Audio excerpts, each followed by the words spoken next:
त्या पानावर आपल्याला एक फॉर्म आहे स्वतःच्या वैयक्तिक माहितीचा, तो फॉर्म बऱ्याच जणांनी भरलेला नाही. त्यानंतर आपली प्रशिक्षणाच्या पूर्व एक चाचणी म्हणून आहे, ती चाचणी द्यायला पाहिजे होती, ती सुद्धा काही जणांनी दिलेली नाही.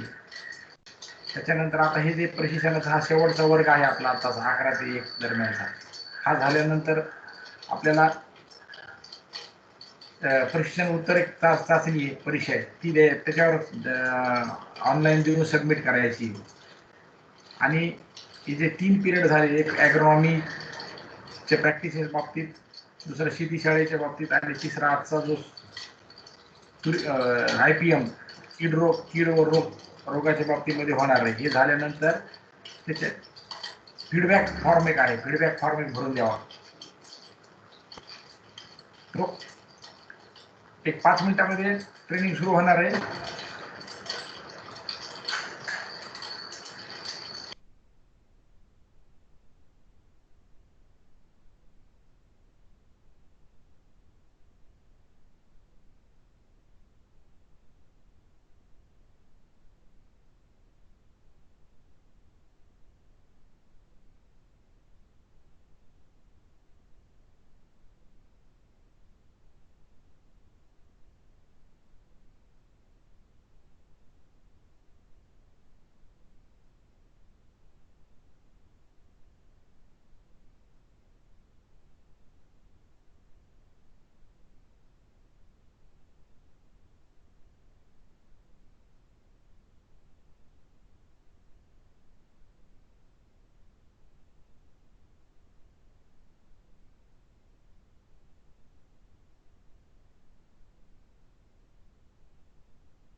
हॅलो, स्टार्ट झाला की नाही?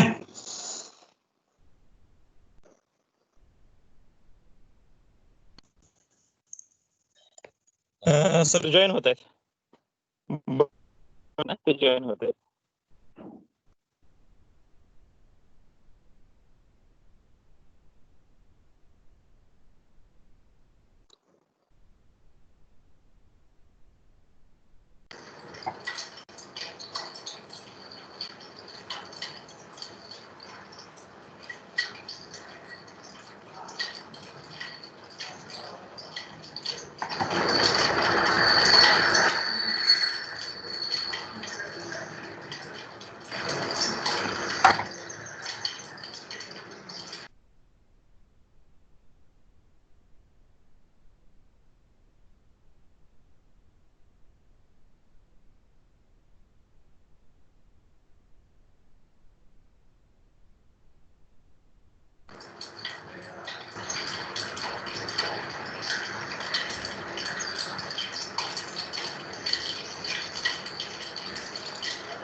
एक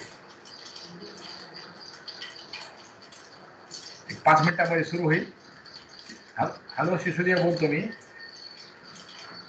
असिस्टंट डायरेक्टर रामेती. एक 5 मिनिटांमध्ये बडगुजर सर आपल्याला जॉईन होते. आणि सर्वांना एक विनंती आहे की का जवळ पेन आणि पॅड घेऊन बसा.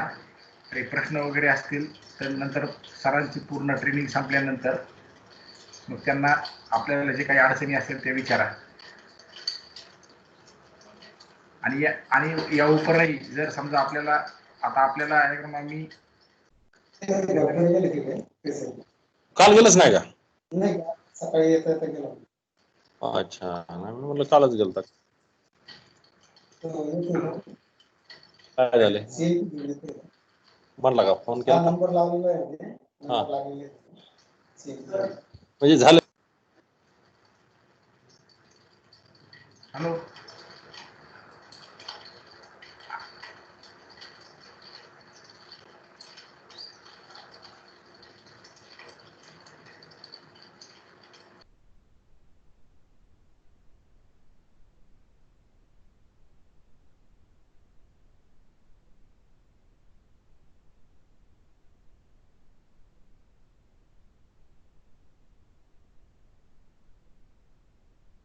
बडगुजर सर झालेच जॉईन.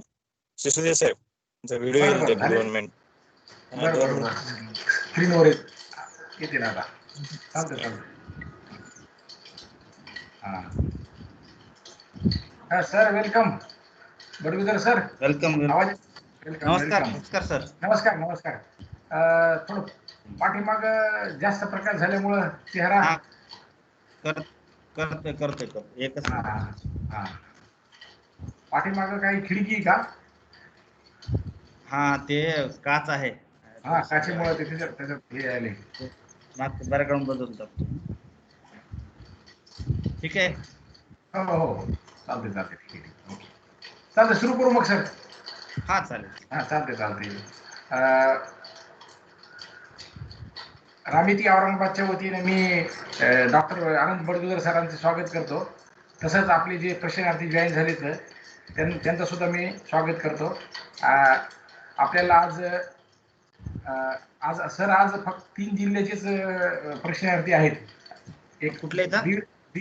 तीनच जिल्ह्याचे फक्त अच्छा, बीड औरंगाबाद आणि जालना मका हे 3च ठिकाणी आहे. एकूण 15 पार्टिसिपंट समजा आहेत. आणि हे नवीन आहेत. हे म्हणजे प्रत्येक दररोजचे अलग आहे. अच्छा. हा, आणि कारण मका हे पीक हे 3च ह्याच्यामध्ये असल्यामुळं हा तर आपल्याला आज डॉक्टर आनंद बडगुजर सर मार्गदर्शन करणार आहेत. डॉक्टर आनंद बडगुजर सर हे एंटॉमॉलॉजीमध्ये PhD आहेत. ते सध्या वसंतराव नाईक मराठवाडा कृषी विद्यापीठाच्या एंटॉमॉलॉजी डिपार्टमेंटला अशी सहाय्यक प्राध्यापक म्हणून काम करत आहेत. तरी मी सरांना विनंती करतो की त्यांनी मार्गदर्शन करावं. सर नमस्कार. आजच्या या प्रशिक्षण वर्गामध्ये मी सर्वप्रथम आपल्या सर्वांचं स्वागत करतो. आणि आजचा जो विषय आपल्याला दिलेला आहे तो म्हणजे मक्यावरील एकात्मिक कीड व्यवस्थापन. मला वाटतं आजचे रिपीट आहेत का सर? नवीन आहेत आजचे सगळे? नाही नवीन आहे सर. नवीन म्हणजे दररोज नवीन आहे. अलग ठीक आहे. तर आजच्या या मक्यावरील प्रशिक्षणासाठी आपण सर्वांचं स्वागत करतो. आपण सर्वांना माहीतच आहे की मका हे अत्यंत महत्त्वाचं असं पीक आहे. आणि विशेषतः औरंगाबाद जिल्हा असेल आणि जालना जिल्हा या 2 जिल्ह्यात आणि काही प्रमाणात बीड जिल्ह्यामध्ये मक्याचं मोठ्या प्रमाणामध्ये उत्पादन घेतलं जातं. मका आपल्याकडं जनावरांसाठी तर निश्चितपणे उत्पादित केलाच जातो चारा म्हणून, पण त्याचबरोबर ग्रेन यील्ड म्हणजे जे मक्याचे दाणे आहेत त्यासाठी सुद्धा मोठ्या प्रमाणामध्ये मक्याचं उत्पादन हे घेतलं जातं. तर प्रामुख्यानं बीड जिल्ह्यामध्ये जो डेअरीचा सुद्धा मोठ्या प्रमाणामध्ये आता व्यवसाय वाढीस लागलेला आहे. त्या अनुषंगानं चाऱ्याच्या दृष्टीने बीड असो, उस्मानाबाद असो या ठिकाणी सुद्धा मक्याची लागवड जी आहे ती मोठ्या प्रमाणामध्ये होते. विशेषतः उस्मानाबादचा भूमपरांड्याचा जो भाग आहे त्यामध्ये सुद्धा मका मोठ्या प्रमाणात घेण्यात जातो. आणि औरंगाबाद आणि जालना हे महाराष्ट्रातील मक्याचं एक प्रकारचं हब असल्यासारखे आहेत. कारण त्या ठिकाणी मोठ्या प्रमाणात मका जो आहे तो दाण्यासाठी मोठ्या प्रमाणात घेतला जातो आणि मक्यापासून मग शेतकऱ्यांना चांगल्या प्रकारे उत्पन्न सुद्धा मिळतं. परंतु आपण पाहतोय की मागील 2 वर्षापासून जे मक्याचं पीक होतं की ज्याला कुठलीही फवारणी लागत नव्हती, कुठल्याही कीड रोगाचा फारसा बळी पडत नव्हता त्यावर. स्टेम बोरर किंवा थोडाफार 1-2 किडींचा फक्त त्या ठिकाणी प्रादुर्भाव जाणवत होता. परंतु मागील 2 वर्षापासून मक्यावर जी एक नवीन कीड आलेली आहे, अमेरिकन लष्करी अळी, मक्यावरील अमेरिकन लष्करी अळी स्पोडोप्टेरा फ्रुजिफर्डा, त्या किडीमुळे मका उत्पादक शेतकऱ्यांच्या चिंतेमध्ये अत्यंत भर पडली असून मक्याच्या उत्पादनामध्ये सुद्धा मोठ्या प्रमाणात घट आली आणि मक्याच्या उत्पादनाचा परिणाम फक्त त्या मका उत्पादक शेतकऱ्यावरच होत नाही, तर त्यानुसार जे स्टार्च उद्योग आहे किंवा मक्यापासून जे विविध प्रकारचे जे पदार्थ तयार होतात त्यांची जी काही इंडस्ट्री आहे त्यांना सुद्धा हे होतो, नुकसान पोहोचतं. त्याचबरोबर सगळ्यात मोठा जर का सेटबॅक कोणत्या उद्योगाला बसला असेल तर पोल्ट्री उद्योगाला. कारण मक्याचं जो काही फीड आहे ते मोठ्या प्रमाणात पोल्ट्री उद्योगामध्ये कोंबड्यांसाठी दिलं जातं. तर त्यामुळं मक्यामध्ये साहजिकच जर का उत्पादनामध्ये घट आली तर तो पोल्ट्री उद्योग सुद्धा अडचणीत येतो. पोल्ट्रीचा जे खाऊ घालण्याचं फीड आहे ते सुद्धा महाग होतं आणि तुलनेनं पोल्ट्री उद्योग सुद्धा घाट्यामध्ये जातो. त्याची सुद्धा कॉस्टिंग ही वाढत जात असते. त्या दृष्टिकोनातून मक्याचं आपण व्यवस्थितपणे कीड व्यवस्थापन करणं अत्यंत गरजेचं आहे. आणि मला आपल्याला सांगायला या ठिकाणी आनंद होतो की मागील 2 वर्षापासून जो आपला कृषी विभाग आहे त्या कृषी विभागाच्या माध्यमातून सर्व वरिष्ठ स्तरावर सुद्धा मक्यावरील लष्करी अळी या अळीबद्दल व्यापक प्रमाणामध्ये जनजागृती असो किंवा व्यवस्थापनाची मोहीम जी आहे ती मोठ्या प्रमाणामध्ये राबवण्यात आलेली आहे. त्यामध्ये आपल्या क्षेत्रीय कर्मचाऱ्यांचं सुद्धा फार मोठं योगदान आहे आणि त्याचा परिपाक म्हणून शेतकऱ्यांना आज या अळीबद्दल बऱ्यापैकी जाणीव झालेली आहे आणि शेतकरी त्या दृष्टीने प्रयत्न सुद्धा करतायत. आता मक्याचं कीड व्यवस्थापन करताना या ठिकाणी बाकीच्या पिकांमध्ये आपण सरळ कीटकनाशकांचा वगैरे वापर करून कीड व्यवस्थापन करत होतो, पण मका पिकामध्ये ही एक सगळ्यात महत्त्वाचं आहे की या ठिकाणी थोडंसं आपल्याला जैवविविधता असेल किंवा मग जे काही रेसिड्यूज असतात कीटकनाशकांचे ते सुद्धा राहू नयेत या दृष्टीने सुद्धा काळजी करावी लागते. कारण ते सरळ जनावरांना खाल्ल्या जातं. जनावरच्या माध्यमातून दुधामधून वगैरे मांसामध्ये सुद्धा त्याचे अंश कीटकनाशकांचे हे येऊ शकतात. त्या दृष्टिकोनातून या पिकाच्या बाबतीत म्हणजे एकात्मिक कीड व्यवस्थापनाचं तंत्र ठरवताना फार काळजी घ्यावी लागत असते. तर त्या दृष्टीने आपण पाहू. मक्यावर जर पाहिलं तर प्रामुख्याने 7 ते 8 प्रकारच्या किडी आपल्याकडे येतात आणि त्यामध्ये महत्त्वाची म्हणजे मक्यावरली स्टेम बोरर आहे, कायलोपाराटिलस म्हणतो आपण, त्यानंतर तुडतुडे सुद्धा मोठ्या प्रमाणामध्ये येतात आणि हेलिकोर्पा आर्मिजेरा जे आपण घाटे अळी वगैरे म्हणतो तीच अळी याच्यामध्ये कणसांना नुकसान करण्याचं काम करते. आणि त्यानंतर आता नवीनच रिपोर्ट झालेली मक्यावरील लष्करी अळी, तर ही या महत्त्वाच्या किडी आपल्याकडे आहेत. तर जे काही खोड अळी म्हणतो किंवा खोड माशी म्हणतो ती शक्यतो खरीपाच्या मक्यामध्ये जास्त प्रमाणामध्ये आपल्याला आढळून येते आणि खरीपाच्या मक्यामध्ये काही प्रमाणात का होईना त्याच्या माध्यमातून जे काही झाडांची संख्या आहे ती कमी करण्याचं काम करते. ज्या ठिकाणी खोडाळी लागलेली आहे ते झाडं व्यवस्थितपणे वाढत नाहीत आणि पर्यायाने मग त्या ठिकाणी उत्पादनामध्ये सुद्धा घट येत असते. आणि या किडीसाठी काही ठराविक वर्षीच या किडीचा प्रादुर्भाव जास्त प्रमाणात येत असतो. एरवी कमी प्रमाणामध्ये राहते आणि साध्या जमिनीमधून त्यांना फोरेट सारखे कीटकनाशक जरी आपण वापरलं तरी निश्चितपणे या किडीचा सहजपणे आपण नियंत्रणात राहू शकतो. त्यानंतर दुसरी जी आहे जी घाटे अळी म्हणतो किंवा मग ती याच्या मक्यावर कणसावर खाणारी अळी म्हणतो, हेलिकोर्पा आर्मिजेरा, ही अत्यंत संहारक कीड आहे. पण तो हवामान ढगाळ असेल, थोडाफार जर का हवामान ढगाळ असेल तर निश्चितपणे या किडीचा जो प्रादुर्भाव आहे तो थोडासा वाढू शकतो. परंतु याचं सुद्धा आपण व्यवस्थितपणे जर का केलं तर निश्चितपणे कुठली काळजी करण्याचं काम नाही. यानंतर सकिंग पेस्टच्या बाबतीत सुद्धा मक्यामध्ये अजून तरी तेवढे मोठे प्रॉब्लेम नाही आहेत, पण सगळ्यात महत्त्वाचं जे आहे ते मक्यावरील अमेरिकन लष्करी अळी.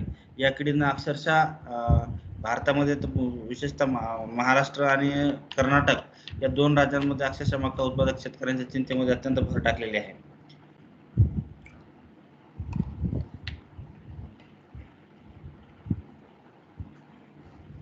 आता ही कीड कुठे आहे? अमेरिकन लष्करी अळी ज्याला म्हणतो आपण, की हिचा जो प्रादुर्भाव आहे याचे मूळ स्थाने संयुक्त संस्थाने आहे, म्हणजे काय आपलं अमेरिकन कॉन्टिनेंट म्हणतो आपण त्याला, त्यामुळे त्यावरून तिचं नाव अमेरिकन लष्करी अळी असं पडलेलं आहे.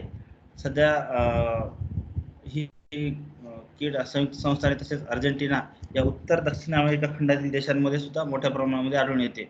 2015 पर्यंत अमेरिका खंडातील देशाशिवाय इतर कुठल्याही खंडामध्ये या किडीचा प्रादुर्भाव आपल्याला आढळून आला नव्हता. ही कीड फक्त अमेरिका खंडापुरती मर्यादित अशी राहत होती. त्यानंतर परंतु 2015च्या नंतर काय झालं की आफ्रिका खंडातील नायजेरिया, बेनिन आणि टोगो येथे 2016 साली या किडीचं आगमन झालं. त्यानंतर घाना येथे सुद्धा या किडीचा प्रसार हा झालेला आहे. अशा प्रकारची किडी, या व्यतिरिक्त ज्या काही दुसऱ्या महत्वाच्या किडी आपल्याकडे आलेल्या आहेत त्यामध्ये पपईवरील पिठ्या ढेकून आहे, हा सुद्धा 2005 साली आपल्या भारतामध्ये आलेला आहे. कपाशीवरील पिठ्या ढेकून 2006 आणि 7 साली आलेला आहे. त्यांनी कपाशीच्या शेतकऱ्यांचं सुद्धा मोठ्या प्रमाणामध्ये नुकसान केलं होतं. त्यामुळे अशा ह्या ज्या काही परदेशातून येणाऱ्या किडी आहेत त्यांच्यावर आपल्याला व्यवस्थितपणे लक्ष ठेवणं गरजेचं आहे. त्यानंतर 2014 मध्ये टोमॅटोमध्ये सुद्धा टुटा ॲब्सोलेटा नावाची जी कीड आहे ती आफ्रिकन देशांमधून आली होती.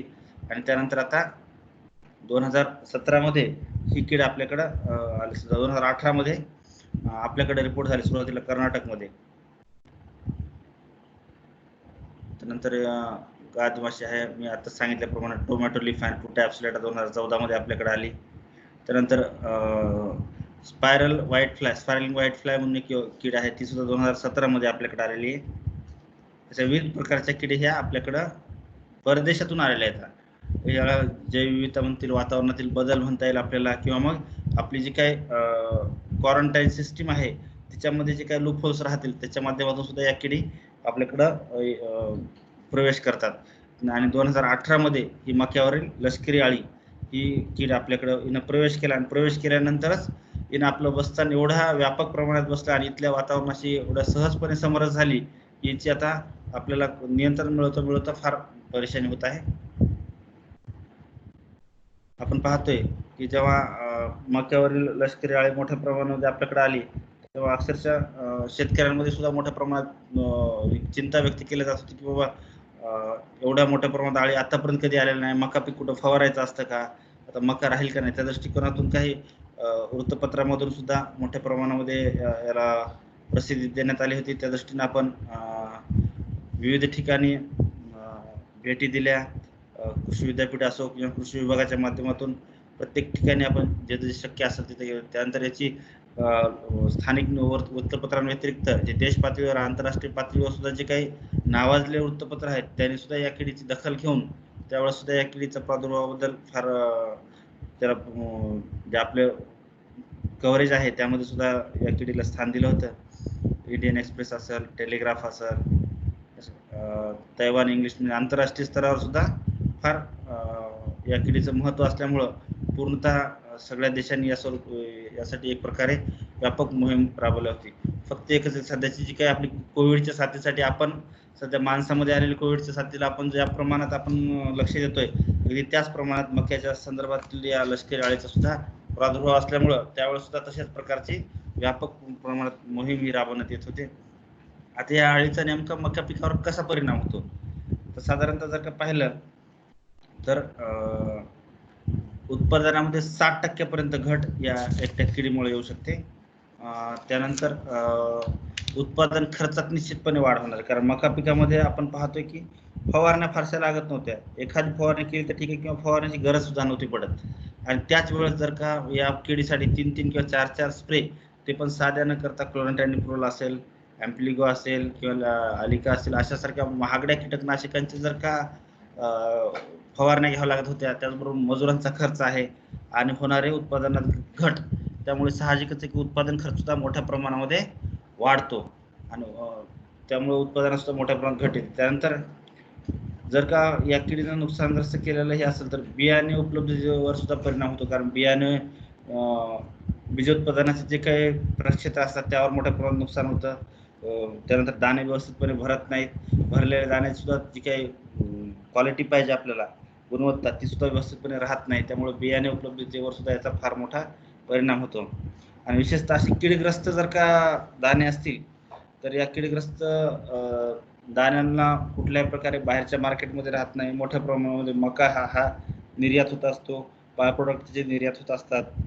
त्यामुळं मक्याच्या आयात निर्यातीवर सुद्धा बंधन येतात. आणि सगळ्यात महत्त्वाचं म्हणजे कुठल्याही प्रकारची कीडग्रस्त वस्तू किंवा कीडग्रस्त प्लांटिंग मटेरियल असेल, कीडग्रस्त कुठल्या फळं असतील, कीडग्रस्त माल असेल, तो कुठलाही देश आपल्या देशामध्ये स्वीकारू शकत नाही. हे आपण नेहमी पाहिलेलं आहे. कारण आज जशी आपल्याकडे अमेरिकन लष्करी आळी आली, तशीच आळी दुसऱ्या देशामध्ये सुद्धा आपल्या देशातून काही किडी जाऊ शकतात. त्यामुळे कुठलाही देश हा आपल्याकडे येणाऱ्या जे काही किडे असतात त्यांना आपल्या याच्यामध्ये तशी कीडग्रस्त वस्तूंना जे एंट्री असते ती देत नसतो. त्यामुळे आणि त्याचबरोबर अशी कीडग्रस्त जर का वाढत असेल तर दुसऱ्या देशामध्ये सुद्धा प्रसारणाचा धोका हा असतो. त्यानंतर जी काय फाल आर्मीवर्म आहे ही आशिया खंडासाठी आणि आफ्रिका खंडासाठी नवीन आहे, पण अमेरिकेसाठी अजिबात नवीन नाही. याच्याबद्दलचे सुद्धा काही रेफरन्स आहेत किंवा याच्यावर अगोदर काय काम झालेले फार पूर्वीपासून, म्हणजे ही अजिबात आपल्याकडे जर नवीन असेल तरी ही जगाच्या दृष्टीने नवीन किड ही अजिबात नाही आहे. याच्यावर बरंचसं काम सुद्धा झालेलं आहे अगोदर, आणि त्या दृष्टीचे काही जे काही शास्त्रज्ञांनी काम केलंय ते सुद्धा मी आपल्यासमोर थोडंसं ठेवण्याचा प्रयत्न करतो. 1797 सालचा आपल्याला पहिला याचा रेफरन्स मिळालेला आहे की त्यानंतर 1856 साली सुद्धा या किडीवर बरंचसं काम झालेलं आहे. 1917 साली सुद्धा अमेरिकेमध्ये याच्यावर काम झालेलं आहे. त्यानंतर 1928 साली आहे, 1929 आहे, 1976 आहे.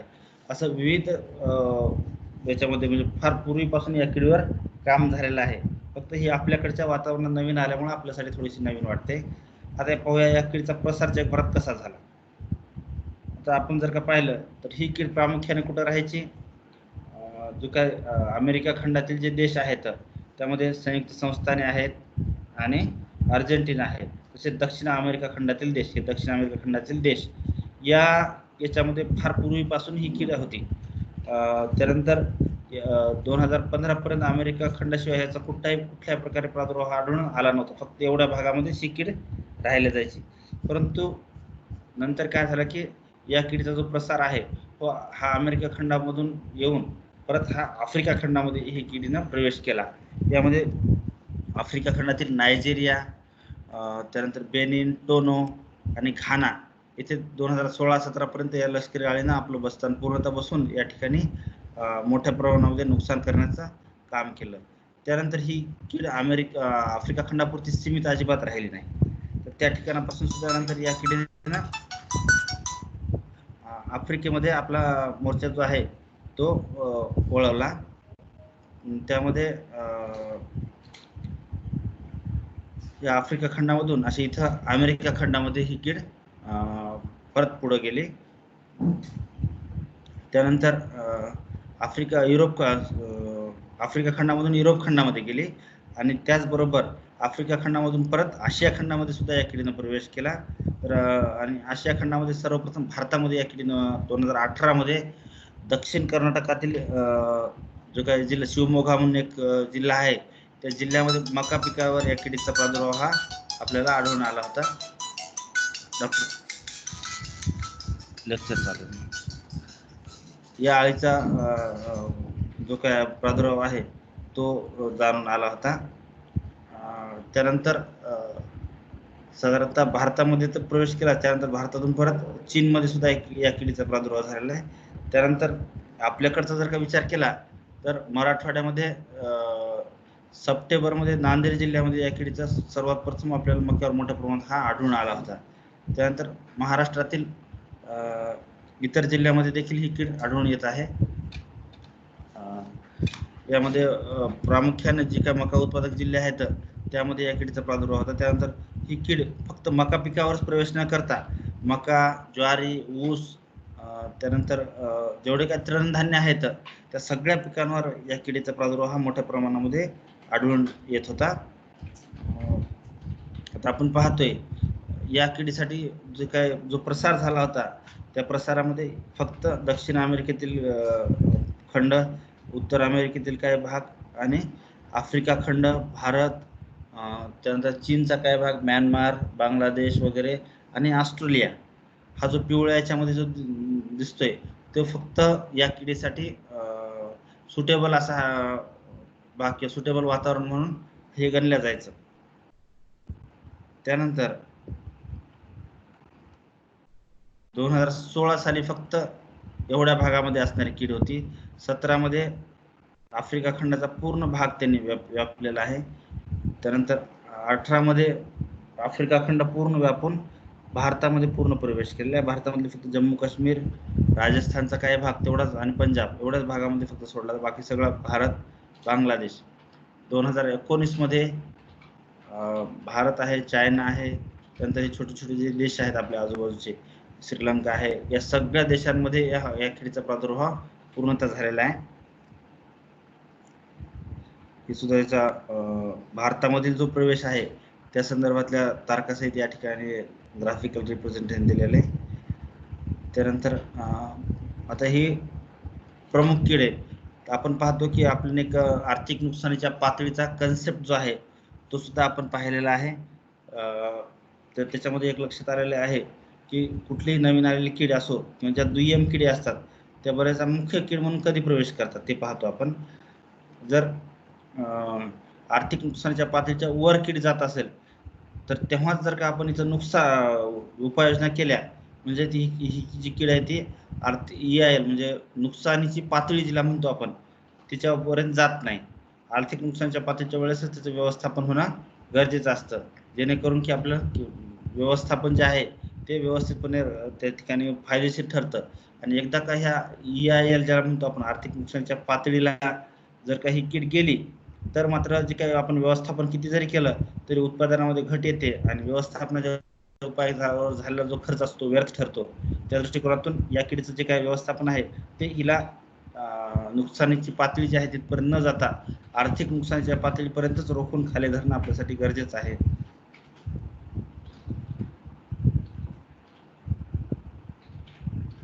त्यानंतर ह्या किडीच्या बाबतीत एक सगळ्यात महत्त्वाचं आहे की बहुभक्षी कीड ही जवळपास 186 प्रकारच्या वनस्पतीवर ही कीड उपजीविका करते. त्यामुळं एका पिकावर, 2 पिकावर किंवा 3 पिकावर जरी आपण लक्ष दिलं तरी या किडीसाठी एवढ्या असंख्य प्रमाणामध्ये वनस्पती उपलब्ध आहेत की या किडीचं आपण त्या दृष्टिकोनातून एकत्रितपणे जसं गुलाबी बोंडअळीच्या बाबतीत कपाशीशिवाय त्याला दुसरं काही खाण्यासाठी फारसं काही नाहीये.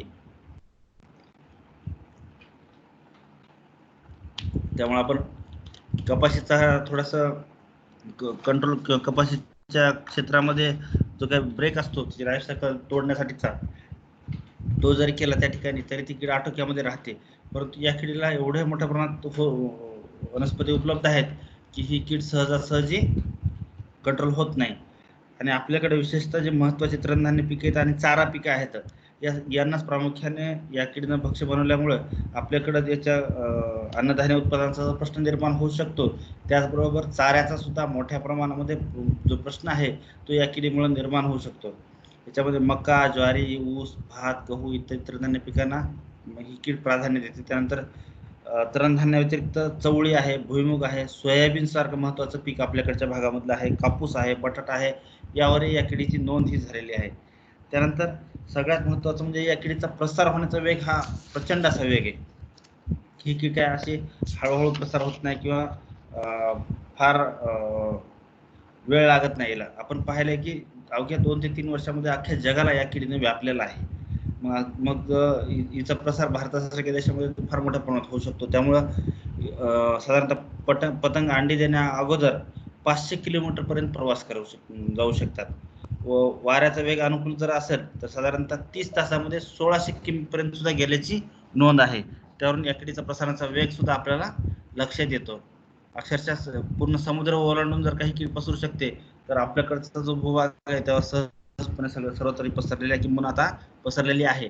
आणि या किडीचं अजून एक वैशिष्ट्य असं आहे की प्रत्येक किडीला काय असतं की ठराविक कालावधीपुरता एक मर्यादित असतात. तेवढ्या दिवसापुरता त्याचा जीवनक्रम झाला किडी या सुप्त अवस्थेमध्ये जातात किंवा त्यांची पातळी ही फारशी नुकसानकारक राहत नाही. परंतु या किडीच्या बाबतीत एक आहे की या किडीचा जो जीवनक्रम आहे तो वर्षभर अविरतपणे चालू असतो. त्यामुळं आणि सुप्त अवस्था ही या किडीमध्ये नाही. त्यामुळं जेव्हा जेव्हा आपण मक्याचं पीक असो, ज्वारीचं पीक असो हे लावलेल्या शेतामध्ये असेल ही कीड हमखासपणे आढळून येत आहे. आता या किडीच्या सुद्धा 4 अवस्था असतात. पतंग आहे, पतंग अंडी देतात, अंड्यातनं आळी पडते आणि कोशावस्था परत असते. अशा प्रकारे 4 अवस्था आपण पाहू शकतो. नर पतंगाच्या बाबतीत जर का पाहायचं झालं तर नर पतंगाचे पंख करड्या व तपकिरी रंगाचे असून पंखाच्या टोकाकडे व मध्यभागी पांढरे ठिपके असतात.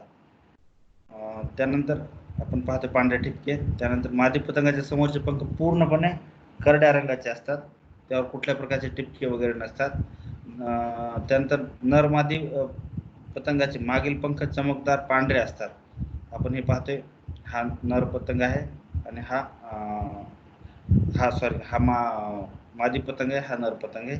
त्यानंतर पतंग निशाचर असून संध्याकाळी विलण्यासाठी जास्त सक्रिय असतात. त्यानंतर ही कीड जी आहे ती पुंजक्यांमध्ये अंडे घालते, एक अंडे टाकत नाही, पुंजक्यांमध्ये अंडे टाकते. साधारणतः अंडे ही घुमटाच्या आकाराची मळकट पांढरी ती करड्या रंगाची असतात. ही अंडीपुंज केसाळ आवरणाने झाकलेली असते, पूर्णतः जसं आपण स्पोडोप्टेरा लिटोराचं पाहिलं केसाळ आवरणाने झाकले असतात, त्याच गणातील ही कीड असल्यामुळं ही सुद्धा एका पुंजक्यामध्ये आणि केसाळ आवरणामध्ये आपले अंडे टाकण्याचं काम करते. त्यानंतर सुरुवातीच्या अवस्थेमध्ये अंड्यात आळी बाहेर पडल्यानंतर जसं स्पोडोप्टेरा लिटोरा खाते त्याच पद्धतीप्रमाणे ही कीड काय करते की आतलं हरितद्रव्य जे असतं ते पूर्णतः खाण्याचं काम करते. हरितद्रव्य जे बारीक बारीक हरितद्रव्य असतं पानांवरचं ते पूर्णतः खाऊन फक्त जाळी अशी ठिलकते, किंवा जसं पापुद्रा म्हणतो आपण त्याला, ट्रान्सपरंट पापुद्रा, तसा फक्त शिल्लक ठेवतात. नंतर आळ्या एक एकट्या जातात. एक एकट्या मग आता ह्या ठिकाणाहून कशा जातात, या ग्रुपमधून काय करतात, आळ्या लाळ सोडतात आणि त्या लाळीच्या सहाय्यानं खाली येतात. आपण बऱ्याच पाहतो की झाडावरून काही एका धाग्याच्या सहाय्यानं किंवा असं लाळीच्या सहाय्यानं खाली आळ्या लटकलेल्या आपल्याला आढळून येतात. लटकल्या की बरोबर हवेच्या वेगानुसार वाऱ्याबरोबर त्या इतर दुसऱ्या झाडांवर या लहान लहान आळ्या जात असतात आणि नंतर एक एकट्या जगत असतात. या प्रकाराला बलूनिंग असं म्हणतो. पण या ठिकाणी पाहू शकता या पानाला लाळ ठेवून अशा आळ्या ह्या लटकलेल्या आढळून येतात, लहान लहान आळ्या. आता साधारणतः पूर्ण वाढ झालेली जर काळी असेल तर ती जवळपास 3.1 ते 3.8 सेंटीमीटर लांबीची असते. अळीचा रंग फिकट हिरवा ते जवळपास काळा असतो. फिकट हिरवा ते काळा आणि थोडीशी अशी ओलसर किंवा तेलकट दिसल्यासारखी आपल्याला ही अळी दिसेल. पाठीवर फिकट पिवळ्या रंगाच्या 3 रेषा आपल्याला सहजपणे दिसून येतात. या 3 रेषा पाहू शकतो आपण, फिकट पिवळ्या रंगाच्या 3 रेषा सहजपणे आपल्याला या ठिकाणी याच्यावर असली. एक मध्यभागी अत्यंत फिकट दिसते, 2 बाजूला 2 पिवळसर अशा हे दिसतात. त्यानंतर डोक्यावर उलट्या इंग्रजी वाय अक्षरासारखे चिन्ह असते. डोक्याचा भाग जर पाहिला तर उलट वाय अक्षरासारखं या ठिकाणी आपल्याला चिन्ह दिसत आहे. ही ओळखण्याची सगळ्यात महत्वाची अशी खूण आहे. तर कडेने लालसर तपकिरी पट्टा असतो. हा लालसर तपकिरी पट्टा आपण पाहू शकतो पहा, कडेने दोन्ही बाजूच्या कडेने हा लालसर पट्टा असतो. तसेच शरीरावर काळे टिपके दिसून येतात, पूर्ण शरीरावर काळे टिपके असतात. मागच्या बाजूने दुसऱ्या वलयावर चौरसाच्या आकारात 4 काळे टिपके असतात. मागच्या बाजूने जो दुसरं वलय जे असतं त्याला 4 काळे टिपके एका रेषेमध्ये आपल्याला आढळून येतात. ही सगळ्यात महत्वाची खूण. मागच्या बाजूला 4 काळे टिपके आणि समोरच्या बाजूला डोक्याकडे उलट्या वाय अक्षरामध्ये असणारा उलट वाय अक्षरासारखा भाग, हे जी ओळखण्याची सगळ्यात महत्वाची अशी खूण आहे. त्यानंतर सुरुवातीच्या अवस्थेतील ज्या अळ्या असतात त्या 6 ते 9 मिलीमीटर पर्यंत सुद्धा वाढतात.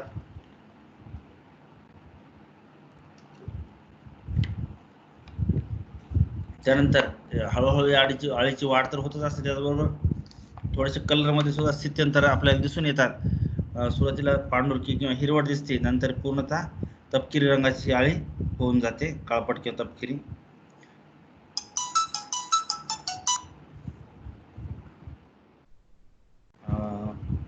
त्यानंतर पूर्ण वाढलेली जी अळी आहे ती जवळपास 30 ते 36 मिलीमीटर लांबीपर्यंत असते.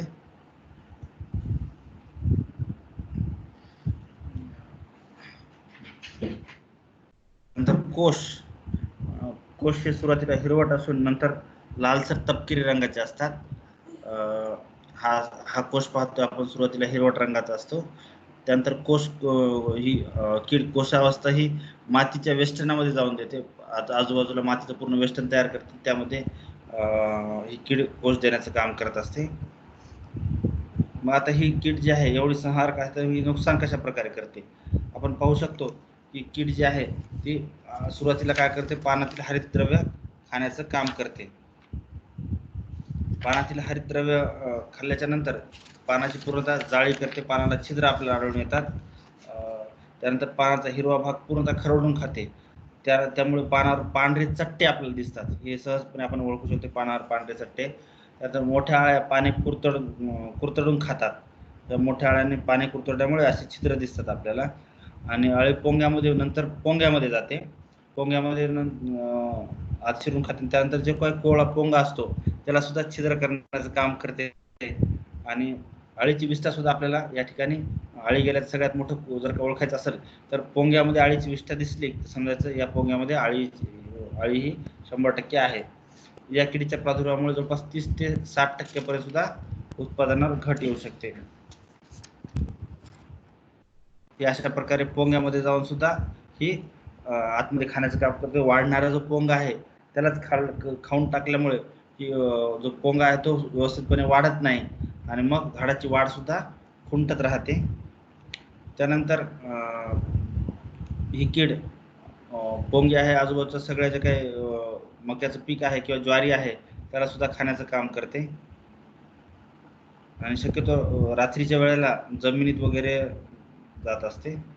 त्यानंतर ही कीड फक्त पानांना नुकसान नाही करत तर जो काय फुलोरा आलेला असतो त्या मक्याचा त्याला सुद्धा खाण्याचं काम करते. त्याचबरोबर कंस तयार झाल्यानंतर कंसाच्या आतमध्ये शिरून आतले दाणे सुद्धा खाण्याचं काम करते.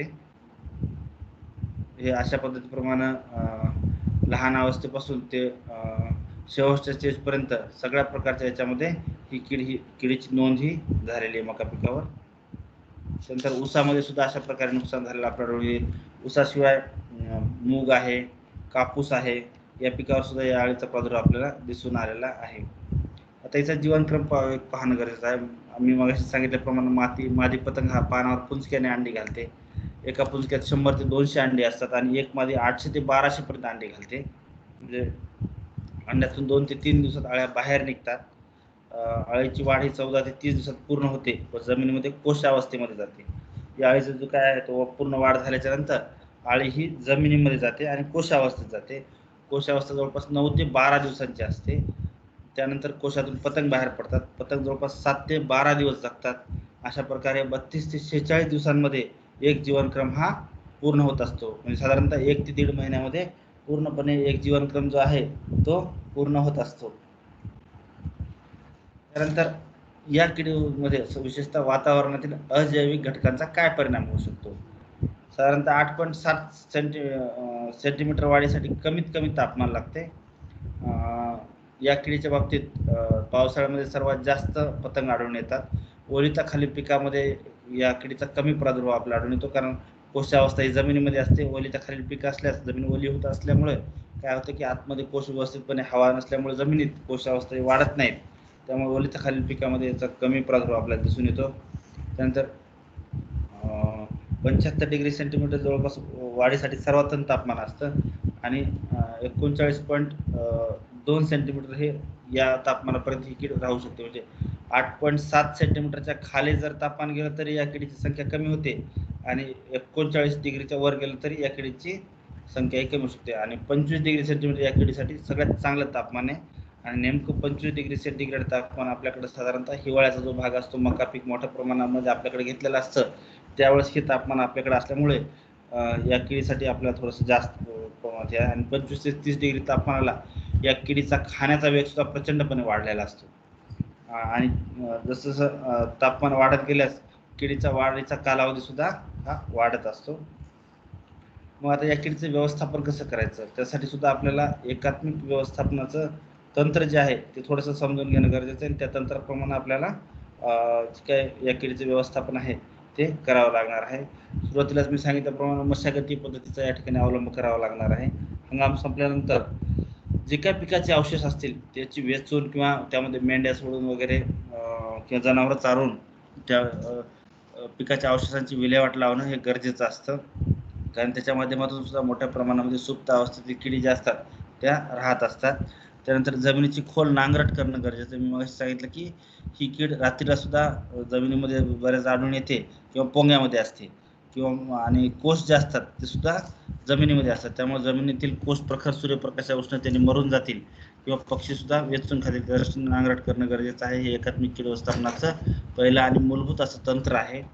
त्यानंतर मक्याची पेरणी शक्यतो वेळेवर करावी आणि टप्प्याटप्प्याने पेरणी टाळणं गरजेचं आहे. एकाच वेळी पेरणी केली तर ते फायदेशीर ठरतं आणि टप्प्याटप्प्याने पेरणी केली तर काय होईल जे तिला कोवळं खाद्य लागतं ते तुम्हाला अविरतपणे राहील पहिल्या सुरुवातीला पेरणी केलेल्या याच्या जो काही थोडासा मक्याचा काळ जो जास्त वाढला की त्यावरच जो काही या किडीची संख्या आहे किंवा किडीची जी पॉप्युलेशन आहे ती परत कोवळ्या मक्याकडे मायग्रेट होत असते किंवा पुढं सरकत असते. त्यामुळं टप्प्याटप्प्याने पेरणी करणे टाळलं पाहिजे. त्यानंतर कणसावर घट्ट आवरण असलेल्या ज्या मक्याची वाण आहेत त्याची आपल्याला शक्यतो लागवड करणं गरजेचं आहे. बाजारामध्ये सुद्धा बऱ्याचशा कंपन्यांचे तसे वाण आहेत की ज्यांचं कणसाचं आवरण जे आहे ते घट्ट असतं. त्यानंतर मक्यामध्ये तूर, मूग, उडीद यांचे आंतरपीक घेणं गरजेचं आहे. त्यामुळे मित्र कीटकांचे संवर्धन होतं. मित्र कीटकांसाठी अत्यंत गरजेचं असतं. त्यानंतर मका पिकाच्या भोवती नेपियर गवताच्या 3 ते 4 ओळी लावावे.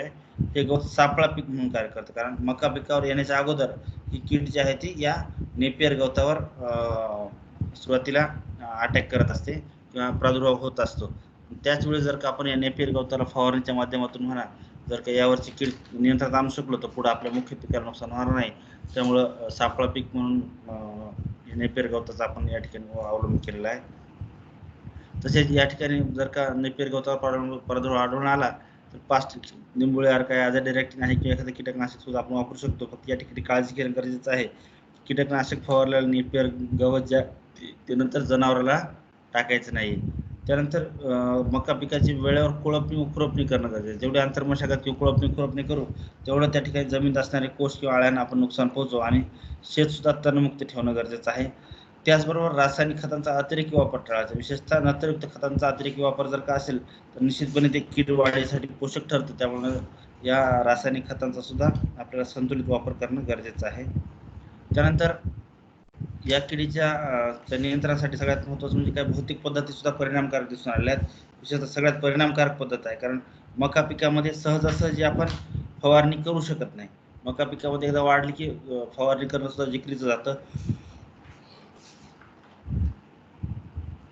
फवारणी जरी केली तरी मका पिकामध्ये ही कीड जी आहे ती पोंग्यामध्ये असल्यामुळे बऱ्याचदा कीटकनाशक सुद्धा त्या आळीपर्यंत पोहोचत नाही.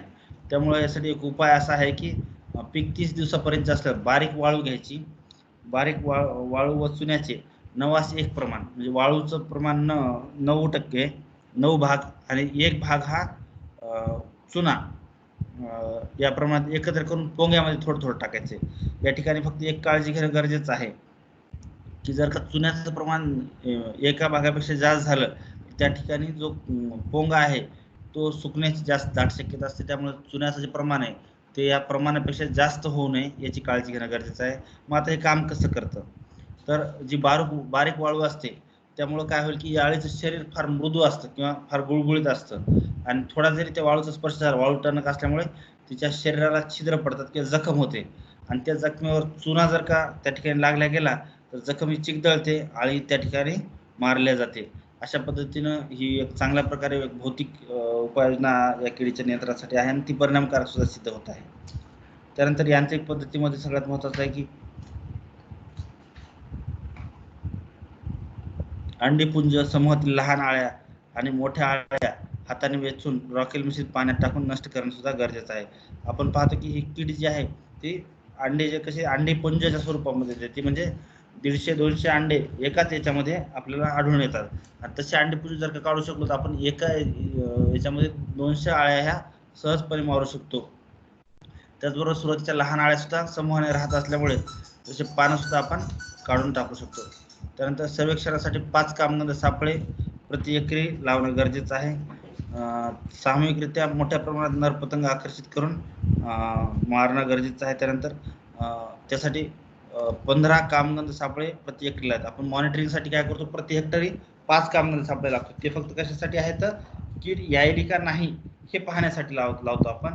परंतु 15 कामगंध सापळे आपल्याला कशासाठी पाहिजेत तर या किडीचं सामूहिकरित्या नरपतंग मोठ्या प्रमाणात जमा करून मारण्यासाठी. त्यामुळं 15 ते 20 पर्यंत सुद्धा कामगंध सापळे आपण प्रत्येक लावू शकतो मोठ्या प्रमाणात मारण्यासाठी. याला मास ट्रॅपिंग म्हणतो आपण. त्यानंतर जे मित्र कीटक आहेत त्यांचं सुद्धा संवर्धन होणं गरजेचं आहे. आता यासाठी सगळ्यात महत्त्वाचं आहे की मका पिकावर सगळ्यात जास्त जर का कुठला मित्र कीटक आढळून येत असेल तर तो आहे ढालकिडा.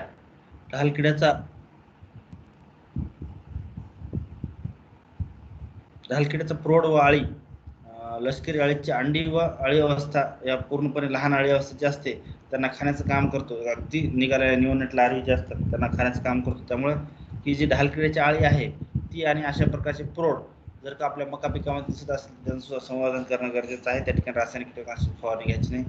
त्यानंतर इयरविंग सुद्धा या किडीच्या संदर्भात महत्त्वाचा आहे की हा सुद्धा त्याची जी काही अंडी आहेत ती खाण्याचं काम करतो. त्यानंतर बरेचसे जमिनीतील भुंगेरे जे आहेत ते लष्करी अळीची अळी अवस्थाही खातात. हे अशा प्रकारचे भुंगेरे, जमिनीतील भुंगेरे, स्कॅराबिड आहे, हे पूर्णतः याच्या ज्या अळ्या आहेत त्यांना खाण्याचं काम करतात. त्यानंतर बरेचसे भक्ष्य ढेकून असतात ते अळीच्या शरीराला पूर्णतः आतमध्ये छिद्र पाडून आतमधलं जे काही हिमोलिम्फ असतं ते पूर्ण बाहेर ओढतात. याच्यामध्ये एशियन फ्लावर बग आहे, त्यानंतर पेंटाटोमेट बग आहे, त्यानंतर जिओपोर्ड बग आहे, देन अँथ्रोपोरिडिया आहे, रेडोविड बग आहेत. हे सगळे हेमिप्टेरन जे बग आहेत हे सुद्धा फार मोठा या ठिकाणी एक आपला स्वतःचा एक रोल या ठिकाणी निभवतात मित्र कीटकांमध्ये. त्यानंतर मुंग्या लष्करी अळीची कोष अवस्था खातात, मुख्यतः मुंगळे जे म्हणतो आपण त्याला. मुंगळे मोठ्या प्रमाणात जर झाले मक्याच्या शेतामध्ये किंवा चवळीच्या भोवती आजूबाजूला मुंगळे मोठ्या प्रमाणात आपल्याला आढळतात, हे सुद्धा अळी व कोष या दोन्हींना खाण्याचं काम करतात. त्यानंतर गांधील माशा हे सुद्धा लष्करी अळीची अवस्था खातात. आता या गांधील माशा वगैरे मोठ्या प्रमाणात दिसत असेल त्यात चांगला आपल्यासाठी लक्षण आहे. त्यानंतर पक्ष्याचा सगळ्यात मोठा आहे लष्करी अळीची अळी व कोष अवस्था. हे पक्षी खात असल्यामुळे आपल्याला त्या ठिकाणी मक्याच्या शेतामध्ये जास्तीत जास्त पक्षी थांबे आहेत त्यांचा सुद्धा वापर करणं गरजेचं आहे. त्यानंतर बरेचसे सूक्ष्म जीवजंतू आहेत आणि विशेषतः आपल्याकडं भागामध्ये हे सूक्ष्म जीवजंतूचा वापर सुद्धा अत्यंत परिणामकारक असा ठरलेला आहे. यामध्ये बुरशी आहे, जीवाणू आहे, विषाणू आहे किंवा सूत्रकृमी आहेत, त्यांचा वापर सुद्धा या अळीसाठी करण्यात येत आहे. यामध्ये एग पॅरास्टॉइड जे आहेत त्याच्यामध्ये टेलोनोमस आहे किंवा ट्रायकोग्रामा स्पीसीज आहे. हे काय करतात, ट्रायको कार्ड्स आपण लावले की आपोआप अंडीचे जे काय अळीचे अंडी जे असतात त्या अंड्यामध्ये हे स्वतःच अंड टाकतात आणि त्यातून मग हे ट्रायकोग्रामाचे जे किंवा टेलोनोमसचे आहे याचे प्रौढ बाहेर पडतात आणि त्या ठिकाणी अळी त्याच ठिकाणी मारल्या अळी अवस्थेमध्ये अंडी ही जात नाहीत, अंडी मारल्या जातात.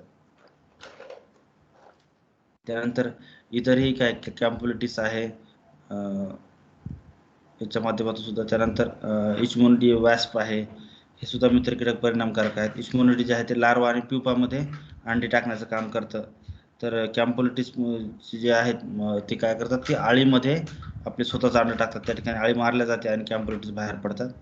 अशा पद्धतीने निसर्गामध्येच या किडीला एक प्रकार चेक उपलब्ध झालेला आहे. जसं याची कीड आपल्याकडे आहे तसं याच्यावरची मित्र कीटकांची संख्या सुद्धा आता तुलनेनं वाढत जात आहे. त्यामुळं साहजिकच आहे निसर्गामध्ये या किडीला कोणतरी शत्रू तयार झाला की आपोआपच त्याची संख्या कमी होईल आणि नियंत्रणामध्ये येऊ शकते. त्यानंतर जैविक पद्धतीमध्ये ट्रायकोग्रामा या गांधील माशीने परोपजीवीग्रस्त अंडी 1 लाख प्रति हेक्टरी शेतामध्ये सोडणं गरजेचं आहे. आपल्याला माहिती आहे की एका कार्डमध्ये किती अंडे येतात, 20,000 अंडी. अशा प्रकारे 5 कार्ड ट्रायको कार्ड प्रति हेक्टरी शेतामध्ये 3 वेळा 15 दिवसाच्या अंतराने लावणं गरजेचं आहे. आणि 5 ट्रायको कार्डसाठी फारसे पैसे लागत नाही, जास्तीत जास्त 40 रुपयापासून ते 100 रुपयापर्यंत ट्रायको कार्ड उपलब्ध आहे. चांगल्या दर्जाचं चांगल्या संस्थेकडचं ट्रायको कार्ड असेल तर जास्तीत जास्त 100 रुपयाला भेटेल आणि 5 ट्रायको कार्ड म्हणजे 500 रुपये असे 3 वेळेस लावले तर फार नाही 1500 रुपयामध्ये आपलं काम ट्रायको कार्डच्या माध्यमातून भागू शकतं. त्यानंतर जैविक कीटकनाशकांमध्ये 5% निंबोळी अर्क आहे आणि सगळ्यात महत्त्वाचं म्हणजे मेटारायझेम आणि सुपली, ज्याला आता नोमोरिया सुद्धा म्हणतो, नोमोरिया रिलाय, ज्याला आपण मेटारायझेम रिलाय झाले आता, आणि बॅसिलस थ्रुइनजिनेसिस. यापैकी नोमोरिया रिलाय किंवा मेटारायझेम रिलाय म्हणतो आपण, ही या लष्करी अळीसाठी अत्यंत परिणामकारक असे सिद्ध झालेले. आणि मागच्या वर्षी जालना जिल्ह्यातील बऱ्याचशा शेतकऱ्यांनी या नोमोरिया रिलायचा वापर जो आहे तो मक्यामध्ये केलेला आहे. याचा सगळ्यात महत्त्वाचा फायदा म्हणजे कीटकनाशक जैविक असल्यामुळं कुठल्याही प्रकारचे अंश शिल्लक राहत नाहीत. ढगाळ वातावरण असेल तर परिणामकारकता अत्यंत वाढत जाते आणि थोडा जरी इन्फेक्शन झालं तर आपोआपच ते अळी त्या ठिकाणी मारल्या जाते. आणि त्याचबरोबर याचे जे काही स्पोर्स असतात ते आपोआप त्या ठिकाणी राहत असतात आणि एका अळीपासून दुसरी अळी परत इन्फेक्ट करत राहतात. म्हणजे एक प्रकारे आपण एकदा विरजन टाकल्यानंतर जसं आयुर्वेदपणे चालू असतं त्या पद्धतीप्रमाणे ह्या एकदा काय हे नोमोरिया रिलायचं आपण फवारणी केली त्याचा परिणामकारकता अत्यंत चांगली दिसून आली आहे. आळी मारती आणि रजिस्टर सुद्धा कुठल्या प्रकारे दिसून आलेला नाही आणि जालना जिल्ह्यामध्ये हा अत्यंत यशस्वी असा प्रयोग झालेला आहे. त्यानंतर आता याच्या ज्या काही रासायनिक पद्धती आहेत त्याचा आपल्याला वापर कसा करायचा आहे. सगळ्यात महत्त्वाचं आहे की याची बीज प्रक्रिया करणं गरजेचं आहे. बीज प्रक्रियेसाठी जी शिफारशीत कीटकनाशक आहे त्यामध्ये सायरॅन्ट्रॅनिप्रोल 24% अधिक थायमिथॉक्झॅम 24% FS हे 6 मिली प्रति किलो बियाणे याप्रमाणे चोळणं गरजेचं आहे. हे संयुक्त कीटकनाशक आहे, बीज प्रक्रियेसाठी अत्यंत परिणामकारक असं सिद्ध झालेलं आहे. यानंतर या किडीची जर का सगळ्यात घातक अवस्था असेल तर पिकाचा सुरुवातीचा 40 दिवसाचा कालावधी, या कालावधीमध्ये पिकाची विशेष काळजी घेण्याची गरज आहे. त्यामध्ये रोपा अवस्थेत सुरुवातीची पोंग्याची अवस्था, अंडी अवस्था असो किंवा मग उगवणीनंतर 3 ते 4 आठवडे याच्यामध्ये आपण साधारणतः 5% पेक्षा जास्त जर का प्रादुर्भाव आपल्याला दिसून येत असेल तर त्या ठिकाणी निंबोळी अर्काने किंवा आझाडिरेक्टिन जो आहे त्या ठिकाणी मारणं गरजेचं आहे. त्यानंतर मध्यम ते शेवटची पोंग्याची जी अवस्था आहे, दुसऱ्या व तिसऱ्या अवस्थेतील अळ्या साधारणतः 5 ते 7 आठवड्याचा कालावधी, म्हणजे 1.5 ते 2 महिन्यापर्यंत आपल्याला 10 ते 20% प्रादुर्भावाचे झाडे दिसून येत असतील तर मात्र त्या ठिकाणी आपल्याला रासायनिक कीटकनाशकांचा वापर करणं गरजेचं आहे. त्याच्यामध्ये थायोमिथॉक्झॅम 12.6% अधिक लॅम्बडा सायलोथ्रिन 9.5% झडसी हे संयुक्त कीटकनाशक आहे. जर अलिका नावा बाजारामध्ये उपलब्ध आहे त्याची 5 मिली प्रति 10 लिटरसाठी या प्रमाणात आपण फवारणी करू शकतो. त्यानंतर क्लोरॅन्ट्रॅनिप्रोल आहे 18.5% जे की कोराजेन वगैरे नावाने उपलब्ध आहे, ते 4 मिली या प्रमाणात घ्यायचं 10 लिटरसाठी. त्यानंतर स्पायनोटोरम नावाचं एक सुद्धा चांगलं कीटकनाशक आलेलं आहे, थोडं महाग आहे, वाटतं 11.7% SC या प्रमाणात असून 9 मिली घ्यायचं, डेलिगेट नावानं बाजारामध्ये उपलब्ध आहे. यापैकी कुठल्याही कीटकनाशकांची आपण घेऊन फवारणी करू शकता. त्यानंतर जर का शेवटच्या अवस्थेमध्ये अळ्या असतील तर त्या ठिकाणी मात्र आपल्याला विषारी आमिषाचा वापर करावा. यासाठी 10 किलो साळीचा जो भुसा असतो तो व 2 किलो गुळ 2 ते 3 लिटर पाण्यात मिसळून 24 तास त्या ठिकाणी सडण्यासाठी ठेवावा लागणार आहे. आणि वापर करण्याच्या अर्धा तास अगोदर यामध्ये 100 ग्रॅम थायोडिकार 75 WG हे विषारी आमिष पोंग्यामध्ये टाकावं लागणार आहे. हे लष्करी अळे व इतर अळ्यांमधले काय फरक आहेत हे सुद्धा आपण लक्षात घेणं गरजेचं आहे. स्पोडोप्टेरामध्ये काय आहे की थोडासा लव आहे आणि गडदपणा जास्त आहे. त्याच्यामध्ये जे काय फ्रुजिफर्ड आहे त्यामध्ये थोडासा डलनेस आहे. अमेरिकन बोंडअळी आपण सहजपणे ओळखू शकतो. त्याचे जे काय पानामध्ये लव असते साईजनं सुद्धा अत्यंत छोटी असते. त्यानंतर दुसरी जी काय बीट आर्मीवर्म आहे स्पोडोप्टेरा एक्झिवा ती अत्यंत गुळगुळीत आणि शक्यतो हिरव्या रंगाची असते. आर्मीवर्म सुद्धा दोन्ही बाजून निमुळते असते आणि गुळगुळीत असते, कुठल्या प्रकारचे टिपके वगैरे आढळून येत नाही, त्यामुळे सहजपणे ओळखता येते. उंटाळ्या सुद्धा उंटाप्रमाणे त्या बाग काढून चालतात, त्यामुळे या किडीपासून वेगळे आहेत, त्यामुळे ही कीड सहजपणे लक्षात येते. त्यानंतर कटवर्म जे आहे ॲग्रेटिसी सिलॉन थोडीशी जाड आहे आणि गोल आकार होते किंवा अर्धवर्तुळ आकार होत असते, त्यामुळे ही सुद्धा या किडीपासून आपण सहजपणे ओळखू शकतो. तर हे मक्यावरील लष्करी अळीच्या संदर्भात अगदी थोडक्यामध्ये आपल्याला माहिती देण्याचा प्रयत्न केलेला आहे. त्याचबरोबर मक्यावरच्या इतर पिकांच्या किडींच्या संदर्भात सुद्धा. त्यामुळे अशा पद्धतीने जर का मक्यावरील लष्करी अळीच्या बाबत आपण शेतकऱ्यांना व्यवस्थितपणे मार्गदर्शन केलं, त्यांना वेळोवेळी या किडीची अवस्था, या किडीचे कसं नुकसान करते, नुकसानचा प्रकार कसा असतो, त्याचा जीवनक्रम कसा असतो हे जर का पटवून दिलं तर निश्चितपणे विशेषतः जैविक जे काही कीटकनाशक आहेत त्याच्यामध्ये सर्वात महत्त्वाचं मेटारायझम रिलाय किंवा नोमोरिया रिलाय म्हणतो आपण, नोमोरिया रिलायचं आता नाव बदलून झालेलं आहे मेटारायझम रिलाय.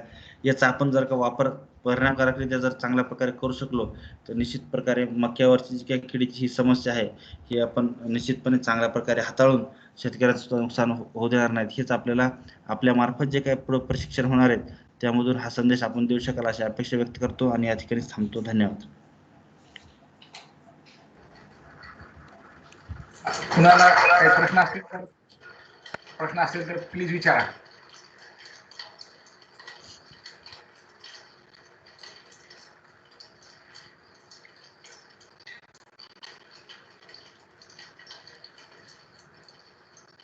हॅलो सर, आवाज येईल ना? हा आवाज येतो, मला आवाज येतो. हा बरं.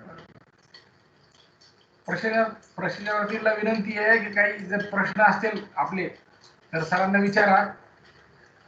सरांचा आपल्या नंबर सुद्धा तिथे दिलेला आहे, तो सुद्धा नोट करून घ्या. कधी काही अडचण आली तर फोन करायला. सरांचा ईमेल सुद्धा स्क्रीनवर दिसत आहे.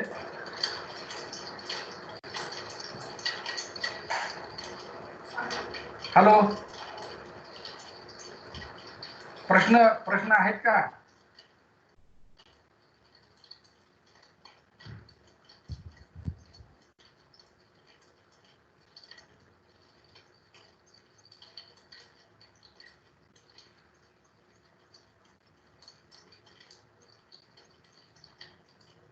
आपला माईक अनम्यूट करून काही प्रश्न असतील तर विचारा.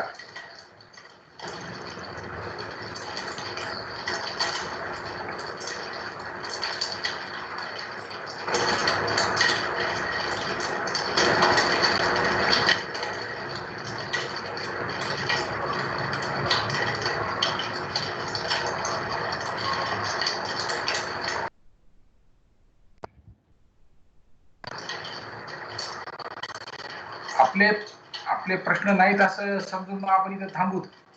तर थांबण्याच्या अगोदर एक दोन सूचना आहेत. सूचना अशा आहेत की आपण जी कार्यक्रम पत्रिका दिलेली होती त्या कार्यक्रम पत्रिकेमध्ये 3ऱ्या पेजवर आपल्याला आपलं वैयक्तिक माहिती भरण्याचा एक फॉर्म आहे, तो काही जणांनी भरलेला नाही, तो भरावा. तसंच प्रशिक्षण पूर्व चाचणी परीक्षा आहे, ती सुद्धा आपण ऑनलाईन भरूनच सबमिट करायची होती, ती केलेली नाही आहे. आता ही आपलं मक्याच्या बाबतीमध्ये हे तिसरं पिरियड होता, आपलं तिसरं सेशन. तर ते या सेशन झाल्यानंतर आपलं पूर्ण मक्याचं ट्रेनिंग संपलेलं आहे. तर प्रशिक्षणोत्तर एक चाचणीचा एक क्वेश्चन पेपर आहे तिथं, तर ते क्वेश्चन तो सुद्धा भरून सबमिट करावा. त्यानंतर आपले जे फीडबॅक फॉर्म एक आहे तो भरावा आणि प्रशिक्षणाचं एक साहित्य सुद्धा तिथंच दिलेलं आहे समोर, तर त्या तिथूनच डाउनलोड करून घ्यावं.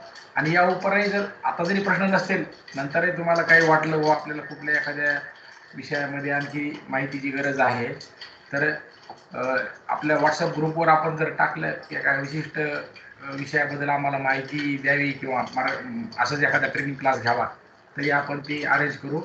बाकी कोणाचेच प्रश्न नाही असं समजून आपण इथं थांबू. मी रामती औरंगाबादच्या वतीनं डॉक्टर आनंद बडगुजर सरांचे आभारी आहे. तसंच जे प्रशिक्षणार्थी जॉईन झाले त्यांचा सुद्धा मी आभारी आहे. आपण इथं थांबू सर. थांबू सर आपण. हॅलो, आवाज यायला सर? हॅलो, येतोय तुमचा आवाज येतोय. त्यांचा म्यूट आहे. हा ठीक आहे मग सर, काय बडगुजर सूचना सर, असेल? नाही काय हा. एक मिनिट. बडगुजर सरांचे फक्त आभार होतो. बडगुजर सर, आपण मागील 4 दिवसापासून कापूस, सोयाबीन, तूर आणि आज मका या विषयावर आमच्या विभागातील कर्मचाऱ्यांना मार्गदर्शन केलं.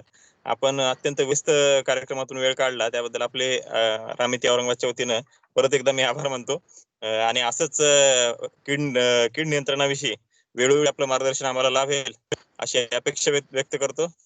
धन्यवाद बडगुजर सर.